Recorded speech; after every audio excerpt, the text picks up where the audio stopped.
Terkait dengan itu, bagaimana dengan situasi investasi Ya. kita di 2026 ini? Apakah ada Nah, tanda-tanda akan ini- meningkat atau justru turun? Ini yang sangat tricky. Istilah tricky itu maksud saya, kalau menarik takutnya dikira akan arahnya itu bisa tumbuh lebih cepat.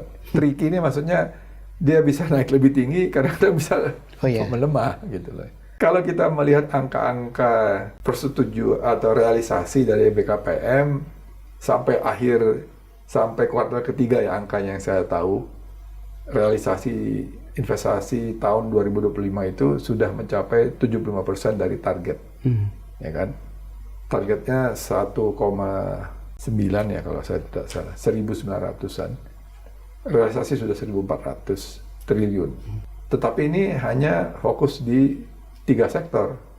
Industri logam berat, terus dan barang-barang non-mesin yang lainnya. Ini sebetulnya isinya itu lebih banyak masalah smelter, pembangunan smelter, hilirisasi nikel, dan sebagainya lah. Itu berada di situ sebetulnya.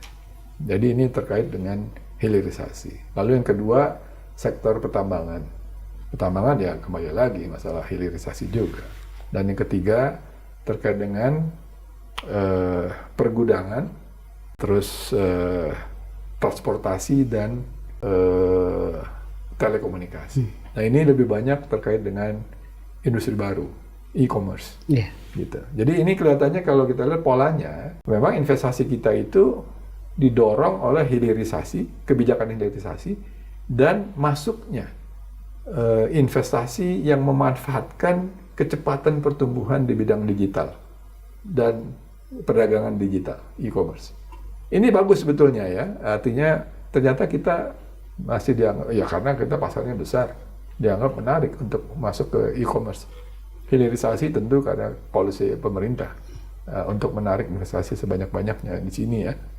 Namun saya menangkap kalau yang sektor yang lain masih ada juga, tidak berarti tidak ada di bidang industri manufaktur, masih ada, terutama makanan minuman masih. Kalau itu karena pasar domestik juga. Masih ada juga industri yang petrokimia, itu juga cukup besar. Dan ini yang gede-gede semua kan, kita tahu Presiden baru saja meresmikan pabrik petrokimia terbesar miliknya Barito Group itu loh, yang di Cilegon atau di daerah situ lah, daerah Jawa Barat, Banten, Provinsi Banten.